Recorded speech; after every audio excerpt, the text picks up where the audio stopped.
पहले ही स्थापित हो चुकी है, उसका निर्वहन भगवान श्री कृष्ण कर रहे हैं। अब क्या जरूरत थी मोर पिच्छ को धारण करने की? परंतु मानो मोर पिच्छ धारण करते ही राम जी ने अपने प्रेम का प्रस्ताव रखा है किशोरी जी के आगे।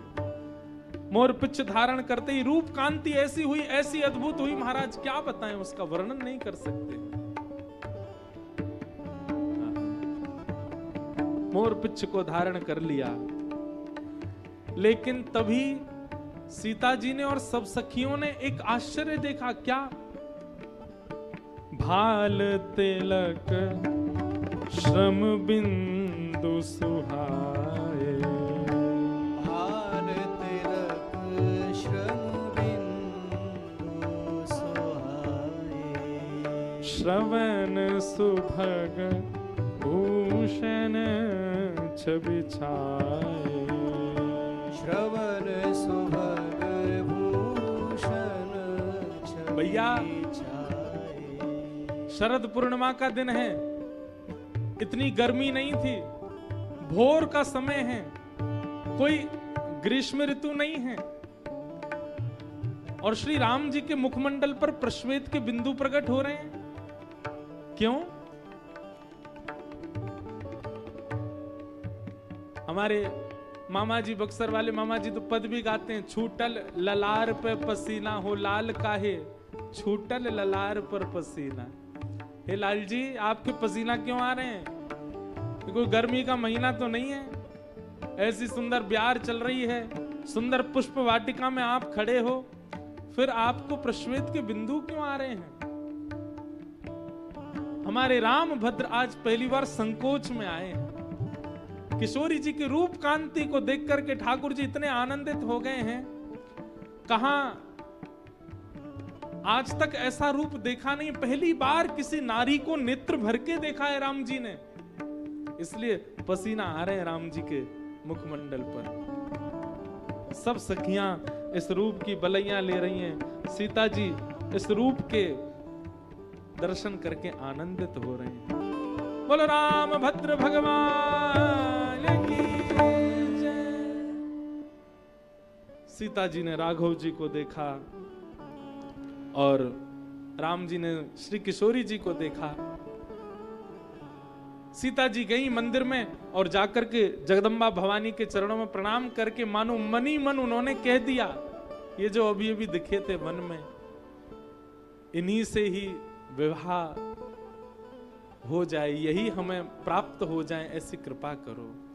सीता जी के वचन सुनकर के जो भवानी की मूर्ति थी, उस मूर्ति पर अपने आप ही प्रसन्नता प्रकट होने लग गई, मानो स्वीकृति प्रदान कर दी कि हे सियाजू, आपके मन में जो भाव है वो होगा।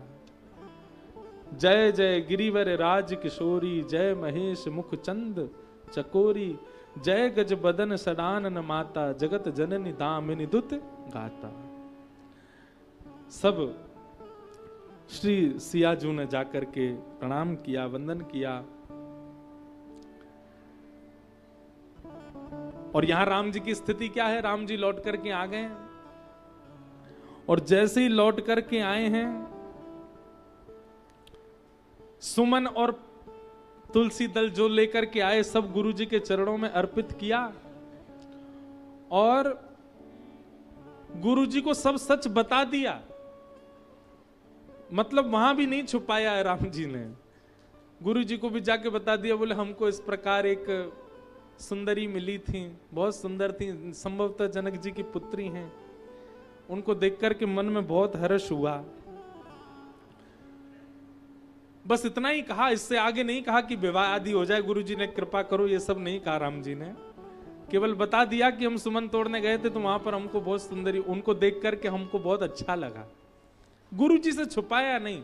इसीलिए कहते हैं निर्मल मन जन सो मोहि पावा, क्योंकि राम जी स्वयं निर्मल मन के, अपने गुरु जी से छुपा नहीं रहे हैं।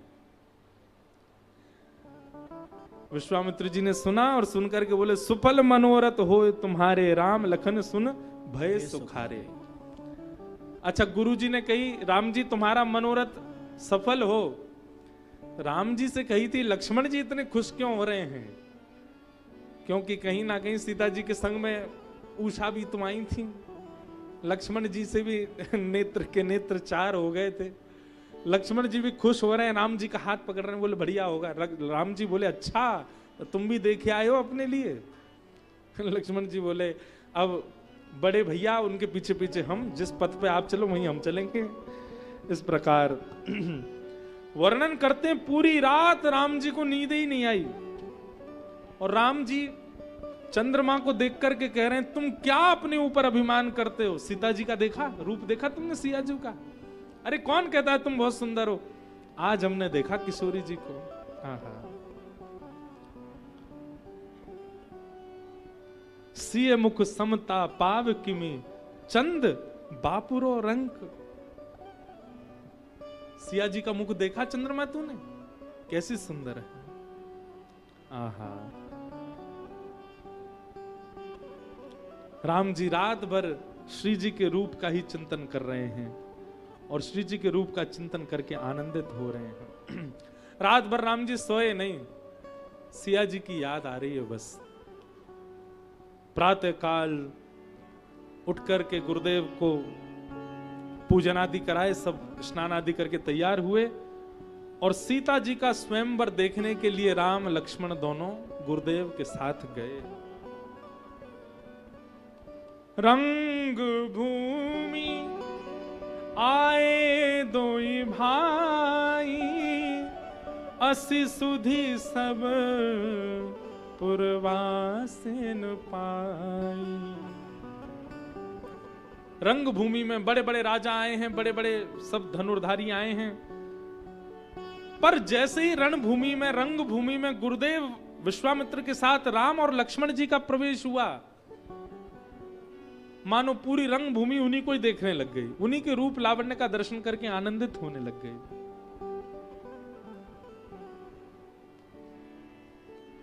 राम लक्ष्मण जी की सुंदरता को देख करके सब आनंदित हो गए। सब मनी मन बात करने लगे कि भैया वास्तव में जिनके स्वयंवर में हम आए उनके लिए योग्य पति तो यही आए हैं जो अभी अभी आए हैं। ऐसा रूप सबके लिए सुंदर बैठने की व्यवस्था थी, परंतु एक दिव्य मंच बना था जो कि मुनि विश्वामित्र के लिए था। वहां जाकर के विश्वामित्र जी बैठे, दोनों राम लक्ष्मण भैया आजू बाजू गुरुदेव के बैठे। सिय शोभा नहीं जाई बखानी, जगदम्बिका रूप गुण थानी, उपमा सकल मोहि लघु लागी, प्राकृत नारी अंग अनुरागी। कवियों ने जितनी उपमाएं रखी हैं एक सुंदरता पर लिखने के लिए, वो सारी उपमाएं फीकी पड़ रही हैं सीता जी के रूप पर। ऐसा रूप है सिया जी का, उसका कोई वर्णन नहीं कर सकता है। तभी पूरी सभा एकत्रित हो गई, बंदी जन खड़े हो गए, खड़े होकर के उन्होंने पूरे नियम समझाए और जनक जी की वरदावली आदि हुई और पूरा बताया गया भाव कि भैया ये सामने धनुष रखा है, हमारे जनक जी महाराज का संकल्प है कि अपनी पुत्री उसी को देंगे जो इस धनुष को तोड़ने की क्षमता रखता हो। बोले बंदी बचन बर सुनहु सकल महिपाल, पन विदेह कर कहीं हम भुजा उठाई विशाल। भूप सहस दस एक ही बारा, लागे उठावन टरई नटारा। ऐसा वर्णन करते हैं कि 10,000 राजाओं ने प्रयास कर लिया। अब यहां पर लिखा तो है एक ही बार में 10,000 राजा गए और जाकर के उठाने लगे, लेकिन धनुष को हिला नहीं पाए। लेकिन इसका वर्णन कई संतजन करते हैं, बोले एक दिन में 10,000 राजा आके चले गए, लेकिन कोई भी तस से मस हिला नहीं पाया धनुष को। बड़े बड़े राजाओं ने आकर के प्रयास किया। जिस धनुष को, ऐसी कथा आती है कि बाल्यकाल में सीता जी ने उठा करके नीचे जो वस्त्र रखा था उस वस्त्र को बदलने का प्रयास किया, वस्त्र हटा करके दूसरा वस्त्र रख दिया। शिव जी का धनुष है तो नीचे आसन बदलने के लिए सीता जी ने एक ही हाथ से उठा करके, बाम हस्त से उठा करके आसन बदल करके धनुष को पुनः रख दिया। जब जनक जी महाराज पूजन करने के लिए गए तो उन्होंने कहा कल तो नीला वस्त्र था, अभी तक इतने दिनों से नीला वस्त्र था, ये अचानक से लाल वस्त्र कैसे हो गया, ये किसने किया? सब जगह पूछा गया तो बताया, बोले कि जानकी जी, सीता जी गई थी और सीता जी ने उठा करके दूसरा वस्त्र कर दिया। जनक जी सुनकर के आश्चर्यचकित हो गए, जिसको कोई हिला नहीं सकता सीता जी उसको उठा करके वस्त्र बदल दे। तो उसी दिन संकल्प कर लिया था कि जो इस धनुष को उठाएगा उसी से ही ब्याह होगा सीता जी का। इतना बलवान तो होना चाहिए मेरे दामाद में।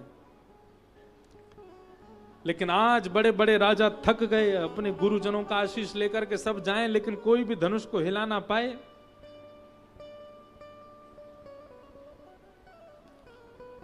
जब 10,000 राजा प्रयास करके चले गए, निराश हताश होकर के बैठे हैं श्री जनक जी महाराज।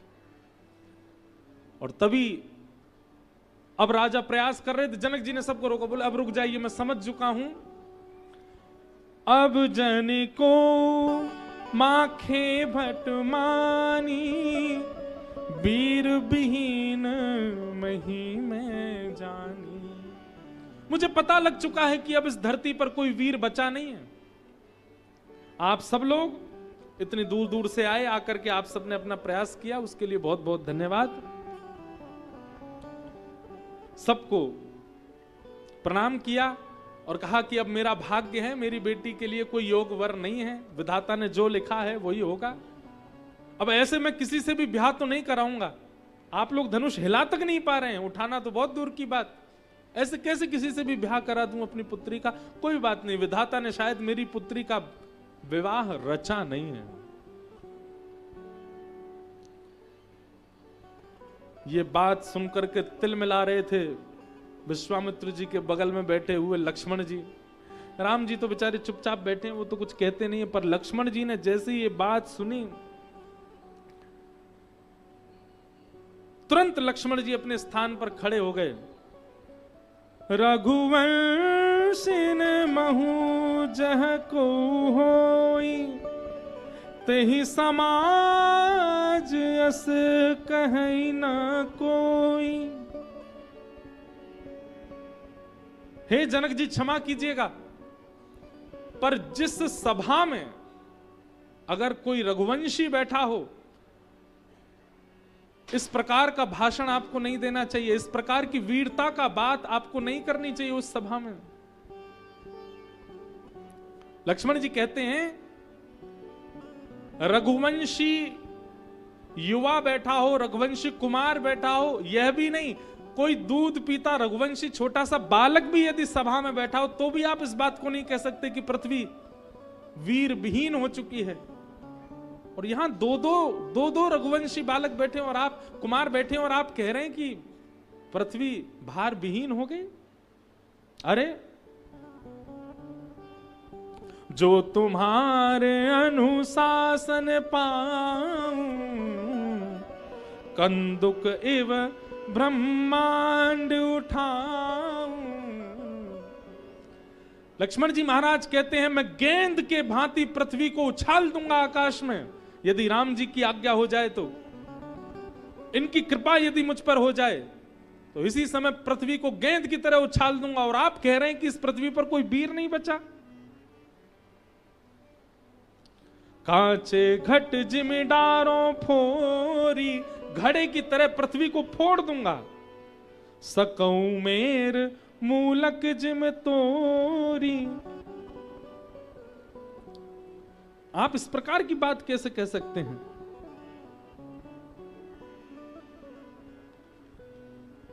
लक्ष्मण जी की इस बात को सुन करके सब लोग कांपने लगे, पर अपनी समस्त बातों को कहने के बाद कि मैं पृथ्वी को गेंद की तरह उछाल दूंगा, मटके की तरह फोड़ दूंगा, अपने समस्त बल का भाव कहने के बाद श्री लखनलाल जी इशारा कहां कर रहे हैं? तोरो छत्रक दंड जिम तब प्रताप बलनाथ, जो न करो प्रभु पद शपथ, कर्ण धरो धनु भाथ।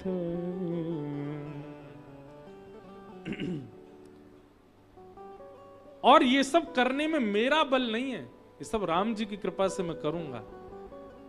लेकिन एक बार ये आज्ञा कर तो दें। इनकी आज्ञा होते ही ये सब करने की क्षमता में लक्ष्मण रखता हूं। अभी बड़े भैया तो बैठे हैं, मैं तो छोटा हूं। लक्ष्मण जी के इस ताम्रवर्ण को देख करके